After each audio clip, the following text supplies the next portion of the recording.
Good evening all of you. आज हम देखेंगे ह्यूमन रिप्रोडक्शन यानी कि मानव जनन। ये 12th क्लास का एक चैप्टर है मानव जनन। देखो ह्यूमन रिप्रोडक्शन, ह्यूमन रिप्रोडक्शन मानव जनन, मानव जनन। देखो इसमें मानव जनन। अब देखो मानव जनन क्यों करता है, मानव जनन क्यों करता है या मनुष्य जनन क्यों करता है। देखो मनुष्य को जनन इसलिए करना पड़ता है क्योंकि उसको अपनी प्रजाति को बनाए रखने के लिए संतान उत्पत्ति करनी होती है, इसलिए मानव जनन करता है। दोबारा सुन लो कि मनुष्य को अपनी प्रजाति को बनाए रखने के लिए वो संतान पैदा करता है, इसलिए वो क्या करता है, जनन करता है। और देखो जो मानव होता है ना, मानव कैसा प्राणी होता है, सजीव प्रजक प्राणी होता है। और वो क्या होता है, विविपेरस होते हैं। वो क्या करते हैं, डायरेक्ट बच्चे पैदा करते हैं और उसी को हम क्या बोलते हैं कि वो जरायुज होते हैं। और मनुष्य में सबसे बड़ी बात ये होती है कि मनुष्य में सेक्सुअल डाइमॉर्फिज्म का लक्षण पाया जाता है, यानी कि लैंगिक द्विरूपता का लक्षण पाया जाता है। अब देखो सेक्सुअल डाइमॉर्फिज्म क्या होती है, सेक्सुअल डाइमॉर्फिज्म क्या होती है। सेक्सुअल डाइमॉर्फिज्म उसे कहते हैं कि बाहरी लक्षणों के आधार पर यह लड़की है यह लड़का है, यानी कि बाहरी लक्षणों के आधार पर आइडेंटिफाई करना या पहचानना कि ये लड़की है और ये छोरो है या लड़का है। ठीक है। देखो मानव जनन, मनुष्य सजीव प्रजक प्राणी है, सजीव प्रजक या हम कह सकते हैं इसको जरायुज प्राणी है, जरायुज या विविपेरस प्राणी है। और देखो और हम क्या बोल सकते हैं कि मनुष्य में सेक्सुअल डाइमॉर्फिज्म का कैरेक्टर्स पाया जाता है या लक्षण पाया जाता है। सेक्सुअल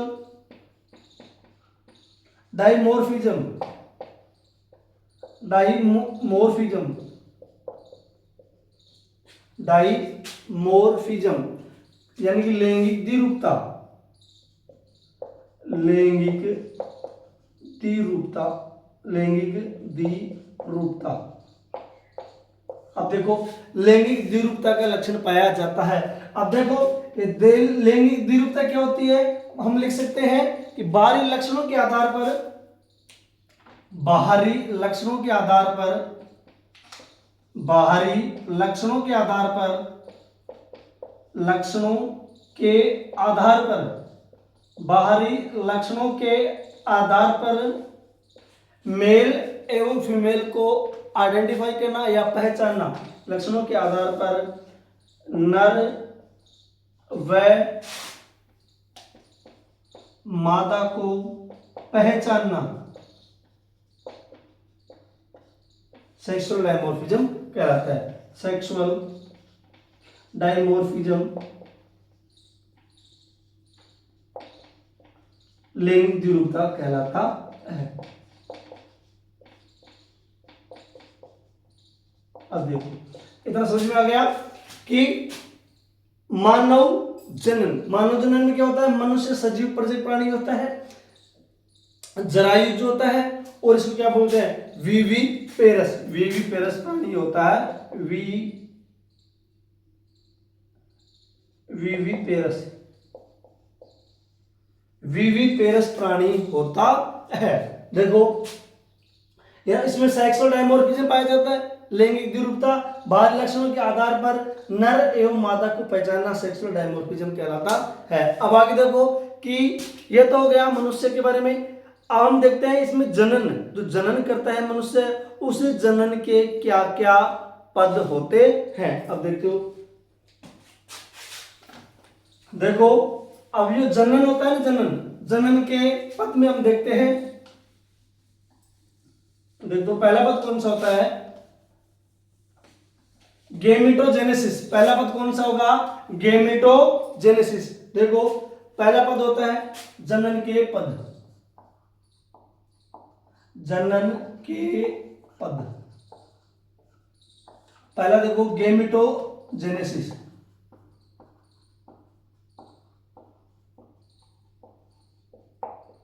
यानी कि युग्मक जनन। गेमेटोजेनेसिस यानी कि युग्मक जनन, हम लिख देते हैं युग्मक जनन, युग्मक जनन। अब दूसरा कौन सा होगा? दूसरा पद देखो, दूसरा पद होगा कौन सा होगा? इंसेमिनेशन, यानी कि वीर्य सेचन। क्या बोलेंगे हम इसको? इनसेमिनेशन, यानी कि वीर्य सेचन, इनसेमिनेशन यानी कि वीर्य सेचन। क्या बोलेंगे? वीर्य सेचन, वीर्य सेचन। तीसरा पद कौन सा होगा? तीसरा पद होगा फर्टिलाइजेशन। तीसरा पद कौन सा बताएंगे हम? फर्टिलाइजेशन, फर्टिलाइजेशन यानी कि निषेचन। कौन सा बताएंगे? निषेचन। और चौथा पद कौन सा होगा? देखो तीसरा हो गया फर्टिलाइजेशन, और चौथा कौन सा हो गया? चौथा पद होगा इम्प्लांटेशन, इम्प्लांटेशन यानी कि अंतरोपण। कौन सा होगा? अंतरोपण, अंतरोपण। और पांचवा पद कौन सा होगा? गैस्टेशन। देखो पांचवा पद कौन सा होगा? गैस्टेशन। और छठा पद कौन सा होगा? पार्चुलेशन, यानी कि प्रसव। और ये क्या होगी? गर्भावधि, गर्भावधि। अब देखो इसमें देख लो कि ये 6 पद दे रखे इसमें। जनन के कितने पद हैं? 6। कौन कौन से हैं? इधर देखो मेरी तरफ, यही याद कर लो। पहला कौन सा हो गया? गेमेटोजेनेसिस, यानी कि युग्मक जनन। युग्मक जनन में हम क्या लिख देंगे कि इसमें युग्मकों का निर्माण होता है। कौन सा होता है? युग्मकों का निर्माण, युग्मकों का निर्माण, युग्मकों का निर्माण। अब युग्मक कौन कौन से बन जाते हैं? स्पर्म, और कौन सा होता है? ओवम, अंडाणु। स्पर्म और ओवम।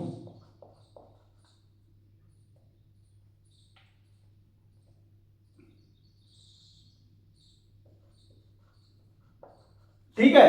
अब इसमें देखो वीर्य सेचन। वीर्य सेचन में क्या बोलाओगे?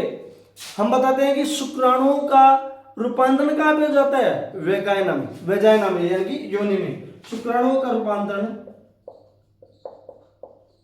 शुक्राणु का रूपांतरण सोड लिख देता उसको, योनि में या वेजाइना।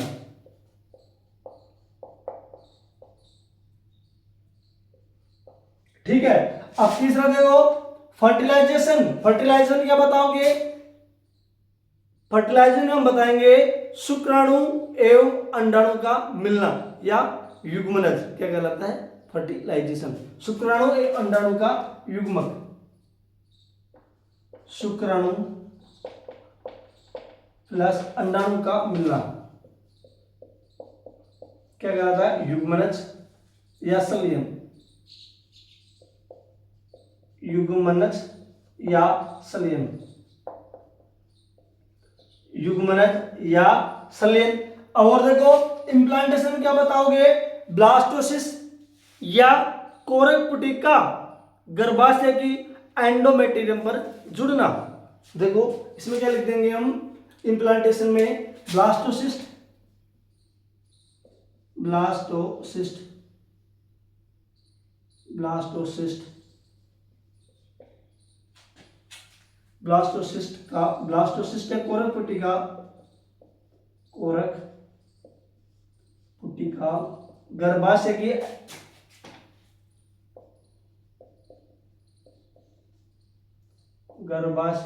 एंडोमेट्रियम,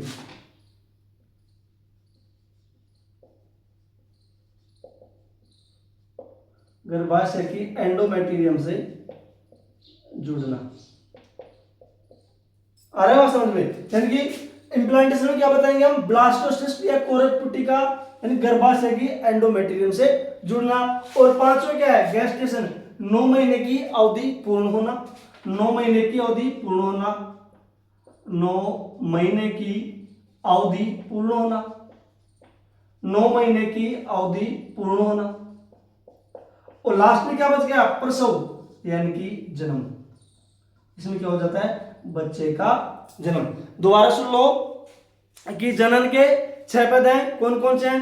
पहला होता है गेमेटोजेनेसिस। गेमेटोजेनेसिस में हम क्या बताएंगे, युग्मकों का निर्माण होता है, यानी कि शुक्राणु एवं अंडाणु का निर्माण होता है। दूसरे क्या बोलेंगे हम, इसमें दूसरे में हम बताएंगे कि इसमें क्या होता है, इम्प्लांटेशन यानी सॉरी इन सेमिनेशन, इन क्या बोलेंगे इसमें हम, सेमिनेशन, इनसेमिनेशन में क्या बताएंगे, वीर्य सेचन, वीर्य सेचन में यानी शुक्राणुओं का वैगैना में रूपांतरण। तीसरा क्या बताएंगे हम, फर्टिलाइजेशन, फर्टिलाइजेशन में क्या बोलेंगे, शुक्राणु एवं अंडाणु का मिलना, युग्मनज या संलयन कहलाता है। चौथा क्या बोलेंगे, इम्प्लांटेशन यानी कि अंतरोपण, किसका, कोरकपुटी या ब्लास्टोसिस्ट का गर्भाशय की एंडोमेट्रियम से अंतरोपण। ठीक है। पांचवा क्या हो गया, गेस्टेशन यानी कि गर्भा अवधि, गर्भा अवधि में क्या बताएंगे, इसमें 9 महीने की अवधि पूर्ण हो जाती है। लास्ट में क्या बचता है, पार्चुरेशन या प्रसव यानी कि बच्चे का जन्म हो जाता है। ये आपके क्या हो गए, जनन के पद।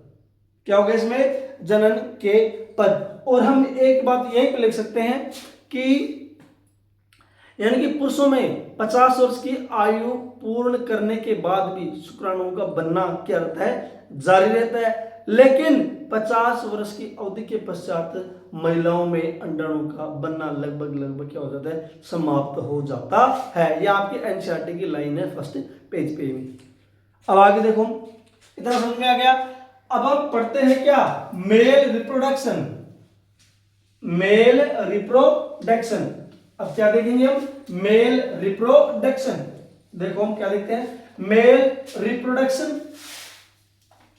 हम क्या देखेंगे, मेल रिप्रोडक्शन। देखो मेल रिप्रोडक्शन,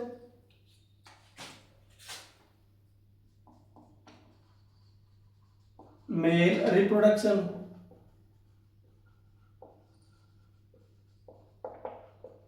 मानव जनन। हम क्या देखते हैं इसमें, मानव जनन, मानव जनन। अब देखो इस मानव जनन में क्या क्या चीज आती है, देखो इस मानव जनन में क्या क्या चीज आती है। एक जोड़ा क्या होता है, वृषण होता है। क्या होता है, एक जोड़ा वृषण होता है।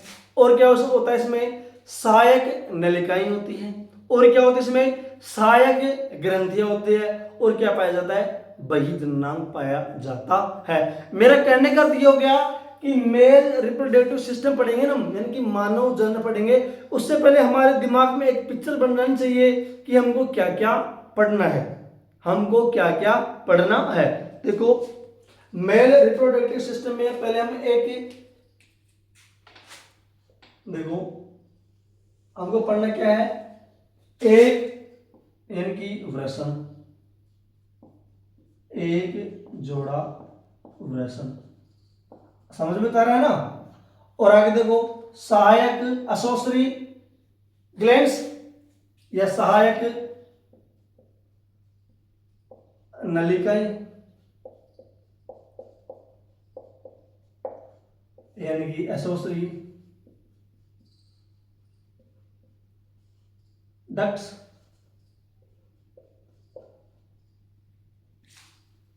One pair testis, one pair testis यानी कि एक जोड़ा वृषण, सहायक नलिकाएं और सहायक ग्रंथियां और क्या बताएंगे हम, सहायक ग्रंथियां, क्या बताएंगे हम, सहायक ग्रंथियां। और लास्ट में क्या बच जाता है, बही जन्नांग। क्या बच जाता है, बही जन्नांग। अब देखो बही जन्नांग में क्या पढ़ते हैं, पेनिस यानी कि शिशन, या शिशन लिख देते हैं, शिशन। अब देखो आपको हमें क्या क्या पढ़नी है, चार चीज पढ़नी है। क्या क्या पढ़ना है, एक जोड़ा वर्षण पढ़ना है, सहायक नलिकाएं पढ़नी है, सहायक ग्रंथियां पढ़नी है, और 4 नंबर पे बही जन्नांग पढ़ना है, 3 नंबर पे सहायक ग्रंथियां, 2 नंबर पे सहायक नलिकाएं, 1 नंबर पे क्या पढ़ना है हमको, एक जोड़ा वर्षण। अब देखो अब जो सहायक नलिकाएं होती है ना, इसको हम थोड़ा सा और आगे क्या करते हैं, विभाजित कर देते हैं, इसमें क्या क्या चीज पाई जाती है। देखो मैं लिख देता हूं यहां पे सहायक नलिकाएं, एसोसरी डक्ट्स। देखो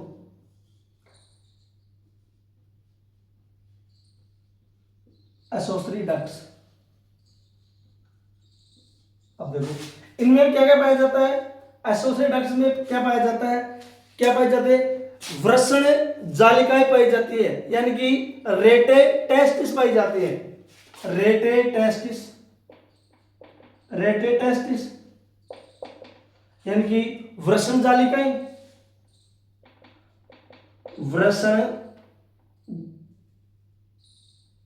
क्या पाए जाते हैं, रेटे टेस्टिस को क्या बोलते हैं हम, वृषण जालिकाएं या पालिकाएं, उसको क्या बोलते हैं हम, रेटे टेस्टिस को वृषण जालिका, वृषण जालिका क्या बोलते हैं उसको, वृषण जालिका। और क्या पाया जाता है इसमें, और क्या पाया जाता है, वासा इफ्रेंसिया, क्या पाया जाता है, वासा इफ्रेंसिया, वासा इफ्रेंसिया यानी कि शुक्रवाहिकाएं क्या पाई जाती है, शुक्रवाहिकाएं, हिंदी में बोलते हैं इसको शुक्रवाहिकाएं, क्या पाई जाते हैं, शुक्रवाहिकाएं। अब और देखो और क्या पाया जाता है इसमें, एपीडिडाइमिस पाया जाता है, एपीडिडाइमिस,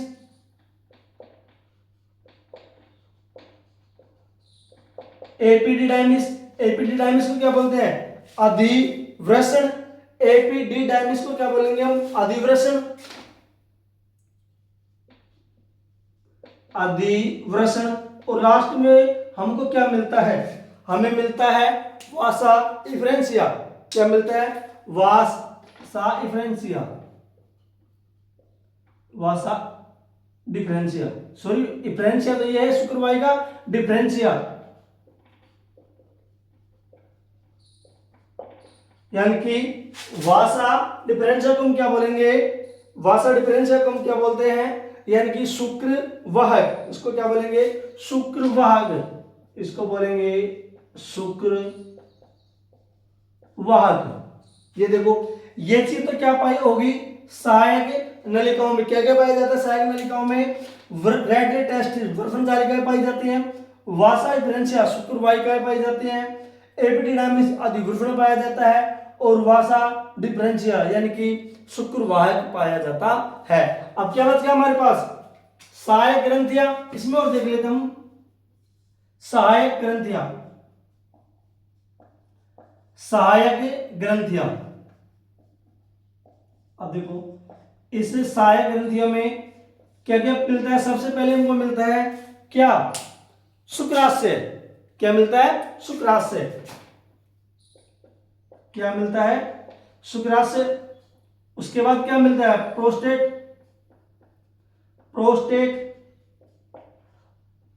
और हमें लास्ट में क्या मिलता है, काउपर्स ग्लैंड या वल्बो यूरिथ्रल, यानी काउपर्स, काउपर्स या बल्बो यूरिथ्रल,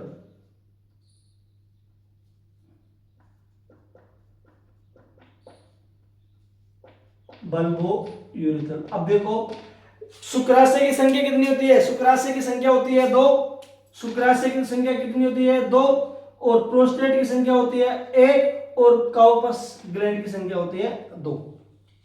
दोबारा देख लो इसमें, मानव जनन यानी कि ह्यूमन रिप्रोडक्शन में हमारे दिमाग में एक पिक्चर सी बन गई कि हमको क्या क्या पढ़ना है। देखो क्या क्या पढ़ना है, हमको पढ़ना है एक जोड़ा वृषण, वृषण के बारे में पढ़ना है, और क्या पढ़ना है सहायक नलिकाओं के बारे में। जो सहायक नलिकाएं क्या होती है, चार हो गई। कौन कौन सी, रेटिटेस्टिस जिसको हम वृषण जालिका बोलते हैं, वासा इफ्रेंसिया जिसको हम शुक्रवाहिकाएं बोलते हैं, एपिडेमिस जिसको हम क्या बोलते हैं अधिवृषण बोलते हैं, और वासा डिफरेंशिया जिसको हम क्या बोलते हैं शुक्रवाहक बोलते हैं। इतना समझ में आ गया। अब देखो ये तो कंफ्यूज मत हो जाना, शुक्रास वो सॉरी सहायक नलिका और सहायक ग्रंथियां दोनों अलग अलग है। सहायक नलिकाएं तो कितनी होती है, चार होती है, और सहायक ग्रंथियां कितनी होती है, तीन होती है। ध्यान रखना सहायक ग्रंथियां कितनी होती है, तीन। अब सहायक ग्रंथियों में पहली ग्रंथि कौन सी आती है, शुक्राशय। उन शुक्राशयों की संख्या कितनी होती है, दो, याद रखना। उसके बाद क्या आती है, प्रोस्टेट, उनकी संख्या कितनी होती है, एक, ठीक है। उसके बाद क्या आती है, दो, कौन सी, काउपर्स ग्लैंड या बल्बो यूरिथल की संख्या कितनी होती है, दो। और लास्ट में क्या बच जाता है, बहिर्जननांग, वो क्या होता है, शिशन। ये चीज मानव जनन के अंतर्गत हमको पढ़नी है, यानी कि मेल रिप्रोडक्शन, नर जनन तंत्र के अंतर्गत मेल रिप्रोडक्शन में क्या क्या पढ़ना है, ये चीज हमको पढ़नी है। इतना समझ में आ गया। तो हम आगे स्टार्ट करें वृषण से। देखो देखो हम पढ़ते हैं वृषण। क्या पढ़ेंगे, वृषण। देखो क्या पढ़ते हैं, वृषण।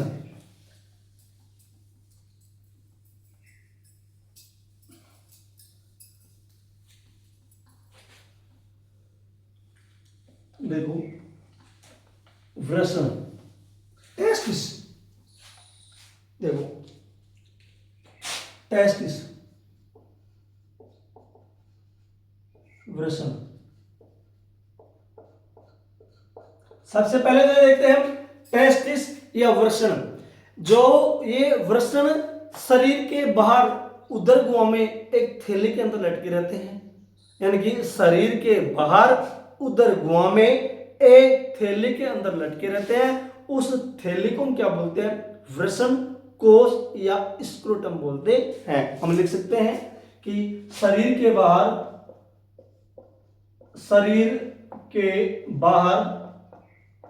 वृषण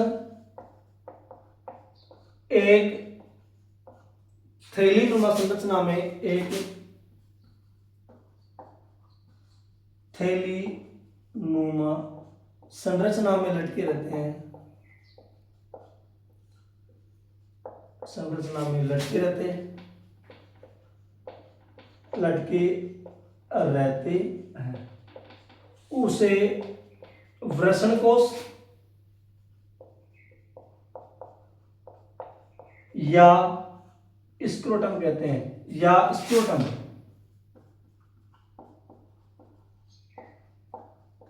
देख लो क्या कहते हैं इसको, हम उसको क्या बोलेंगे, या तो स्क्रोटम बोलेंगे, और या क्या बोलेंगे उसको, वृषण कोश। ध्यान रखना, उसको हम या तो वृषण कोश बोलते हैं, और या उसको हम क्या बोलते हैं, स्क्रोटम बोलते हैं। इतनी बात समझ में आ गई। अगला पॉइंट देखते हैं हम, क्या देखते हैं कि इनका जो साइज होता है ना, साइज देखो, लंबाई तो 4 से 5 सेंटीमीटर होती है इनकी। लंबाई कितनी होती है, 4 से 5 सेंटीमीटर। लंबाई कितनी हो गई, 4 से 5 सेंटीमीटर। और चौड़ाई कितनी हो जाती है इसमें, चौड़ाई कितनी हो जाती है, 2 से 3 सेंटीमीटर।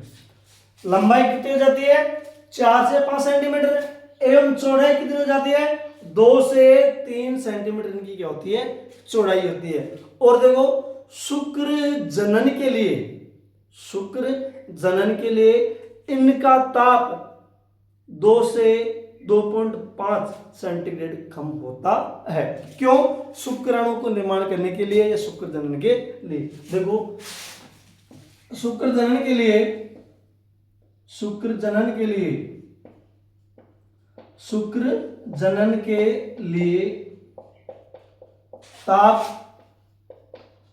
ताप 2 से 2.5 डिग्री सेंटीग्रेड क्या होता है, कम। क्यों होता है? शुक्राणुओं का निर्माण करने के लिए। इतनी बात समझ में आ गई। अब हम क्या बताएंगे वर्षण के बारे में कि प्रत्येक वर्षण के अंतर्गत 250 कक्ष पाए जाते हैं। कितने पाए जाते हैं? 250 कक्ष पाए जाते हैं। प्रत्येक कक्ष के अंतर्गत 1 से लेकर के 3 अति कुंडलित शुक्र जनन नलिकाएं पाई जाती हैं। कितनी पाई जाती है?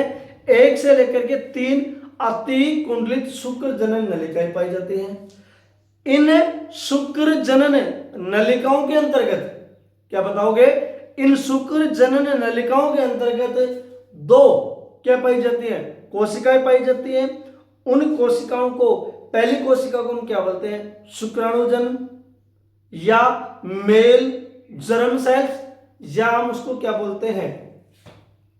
शुक्राणुजन हो गया, मेल जर्म सेल होगी, या उसको हम स्पर्मेटोगोनिया बोलते हैं, जो क्या करती है? अर्धसूत्री विभाजन के द्वारा शुक्राणुओं का निर्माण करती है। ठीक है। और दूसरी कोशिका कौन सी होती है? दूसरी कोशिका सर्टोली सेल्स होती है, जो क्या करती है? शुक्राणुओं के पोषण, जो शुक्राणु होते हैं ना, उनको पोषण प्रदान करती है। आगे देखो इसमें, यानी कि वर्षण के अंतर्गत, यानी कि वर्षण में, प्रत्येक वर्षण में, ऐसे लिख दो, प्रत्येक वर्षण में 250 कक्ष पाए जाते हैं। प्रत्येक वर्षण में 250 कक्ष पाए जाते हैं।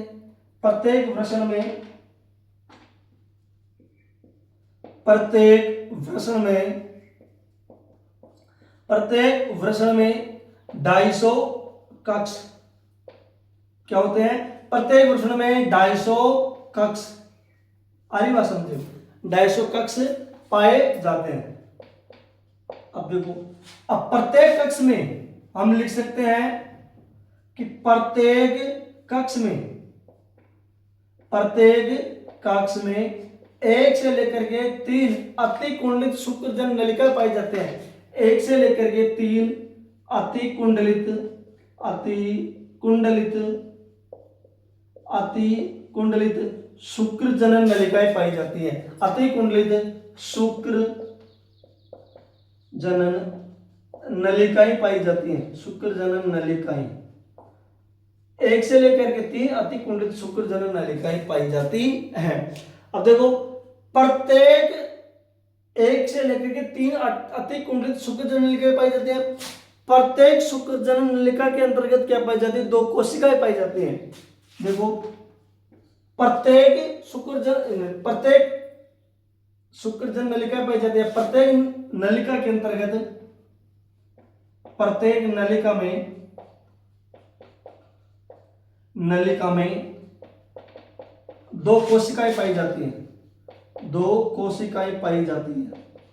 2 कोशिकाएं पाई जाती है। अब पहली कौन सी होगी? पहली कोशिका कौन सी हो जाती है? अब पहली कोशिका कौन सी हो जाती है? यानी कि मेल जर्म सेल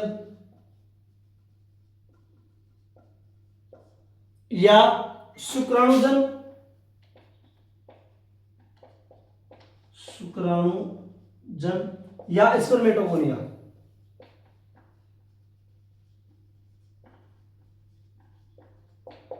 स्पर्मेटोगोनिया आगे समझ में? मेल जर्म सेल्स उसको शुक्राणुजन्य बोलते हैं या स्पर्मेटोगोनिया भी बोलते हैं। ये स्पर्मेटोगोनिया अर्धसूत्री विभाजन के द्वारा शुक्राणुओं का निर्माण करता है। देखो, अर्धसूत्री विभाजन के द्वारा शुक्राणुओं का निर्माण ये क्या करता है?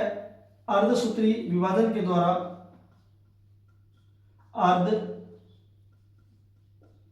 अर्धसूत्री विभाजन के द्वारा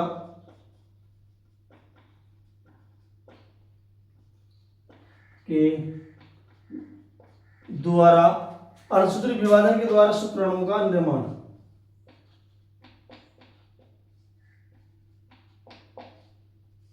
शुक्राणुओं का निर्माण आगे बात समझ में? यानी कि अर्धसूत्री विभाजन के द्वारा ये क्या करता है? शुक्राणुओं का निर्माण करता है। इतने समझ में आ गई। देखो, टेस्टिस यानी कि वृषण, वृषण के बारे में हम देखते हैं कि वृषण होता है ना, वृषण शरीर के बाहर, वृषण शरीर के बाहर, वृषण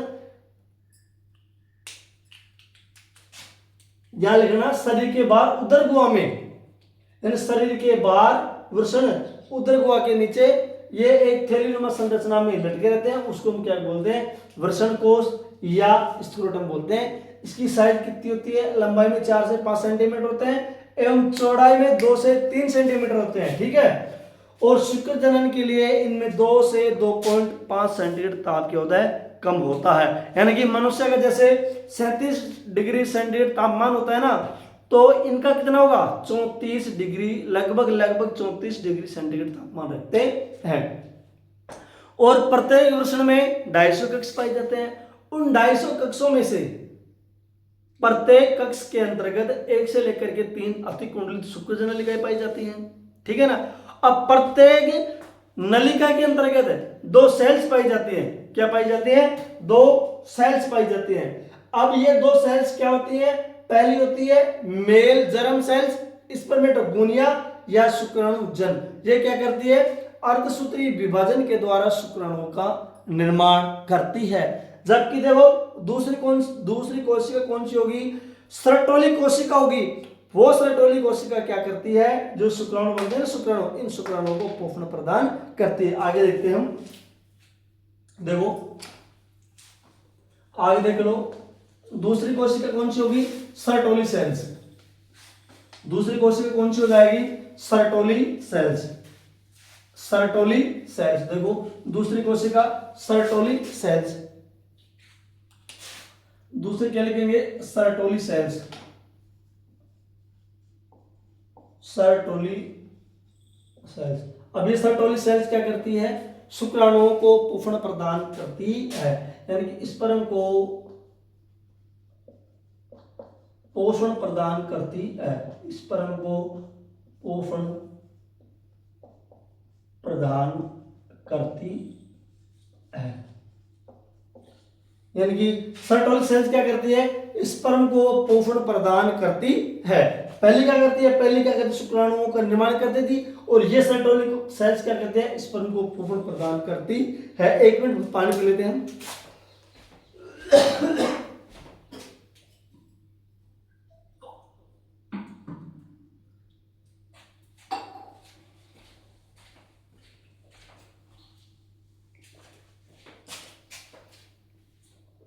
सर्टोली सेल्स होगी। अब आगे देखो,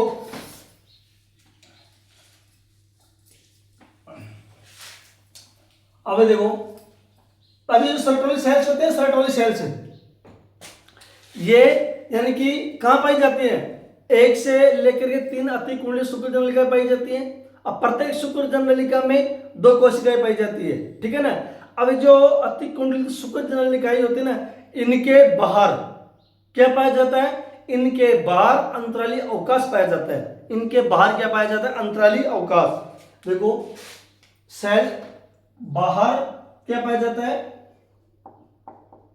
बाहर अंतराली अवकाश पाया जाता है। क्या पाया जाता है, अंतराली अवकाश। इस अंतराली अवकाश में क्या पाया जाता है,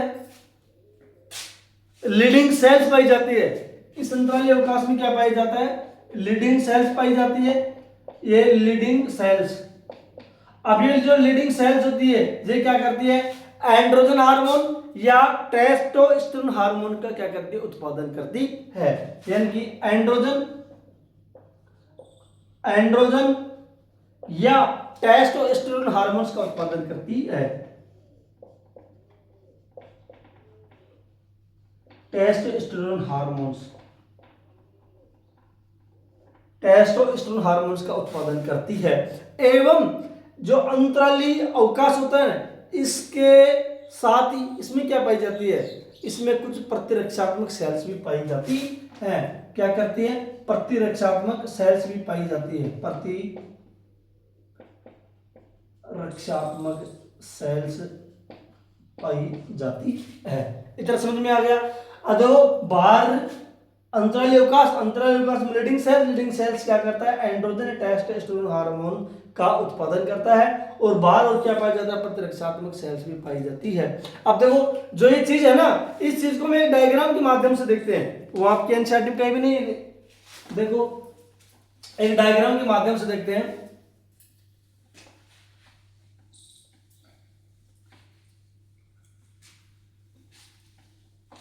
देखो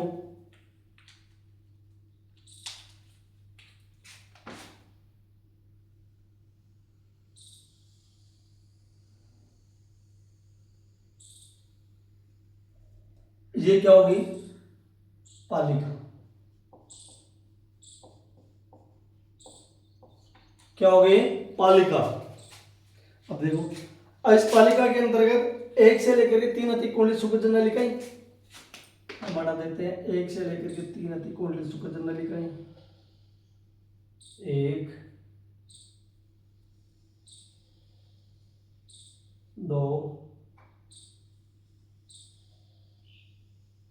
ये होगी 3 अतिकोणीय सुकृत नलिकाएं।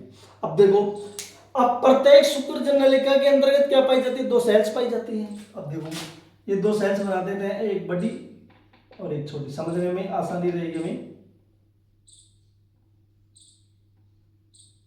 हमको समझने में क्या रहेगी, आसानी। ये ऐसा कर लो, इसको लाल पेन से बना देते हैं। देखो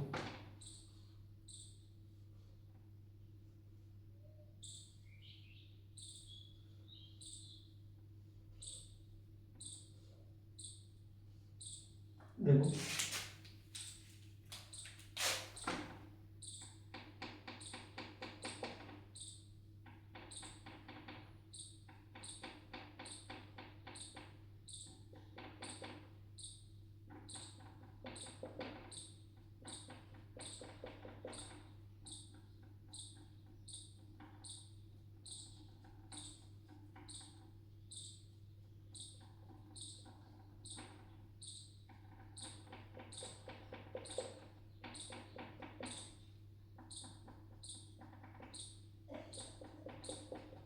अब देखो ये क्या हो गई,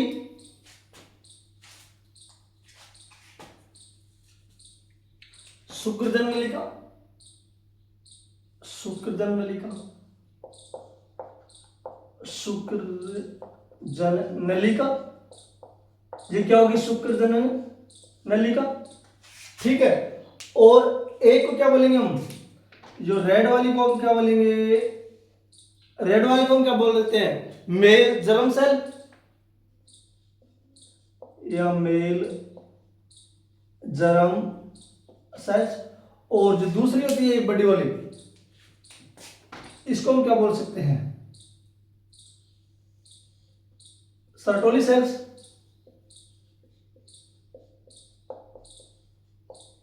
सर्टोली सेल्स। यहां से क्या होगा, शुक्राणुओं का निर्माण, और ये क्या करेगी, इसको क्या करती है, पोषण प्रदान करती है। ठीक है, और यहां पर ये अंतरालीय अवकाश हो गया, ये क्या हो गया, अंतरालीय अवकाश। अंतरालीय अवकाश, इस अंतरालीय अवकाश में हमें क्या पाया जाता है, लीडिंग सेल्स। इस अंतरालीय अवकाश में हमें क्या पाई जाती है, लीडिंग सेल्स,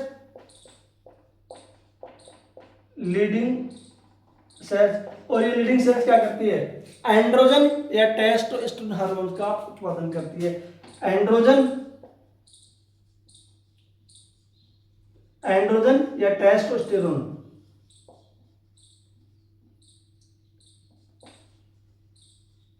टेस्टोस्टेरोन हार्मोन्स। ठीक है, और यहां पर ये क्या पाई जाती है, प्रतिरक्षात्मक सेल, प्रतिरक्षात्मक सेल्स। देखो वीडियो कैसी लगी, अगर वीडियो अच्छी लगी हो तो ज्यादा से ज्यादा इसको शेयर करें, सब्सक्राइब करें एवं बेल आइकन की घंटी को दबाएं। ये शुक्रजन नलिका, ये male germ cell, Sertoli cells, अंतराली कोशिका, ये बीच वाला पार्ट, ये साइड में ना, ये जो शुक्रजन नलिका है ना, शुक्रजन नलिका, इसके बाहर जितना भी पार्ट पाया जाता है खाली खाली, इसको हम क्या बोलते हैं, अंतराली अवकाश बोलते हैं। इस अंतराली अवकाश में रुधिर वाहिकाएं पाई जाती हैं, और उन रुधिर वाहिकाओं में क्या पाया जाता है, अंतराली अवकाश में लीडिंग सेल्स पाई जाती हैं, और वहीं पर हमें प्रतिरक्षात्मक सेल्स भी पाई जाती है। अब ये क्या हो गया, वर्षण, वर्षण के बारे में कंप्लीट हो गया। अब इससे आगे हम कल देखेंगे। ठीक है।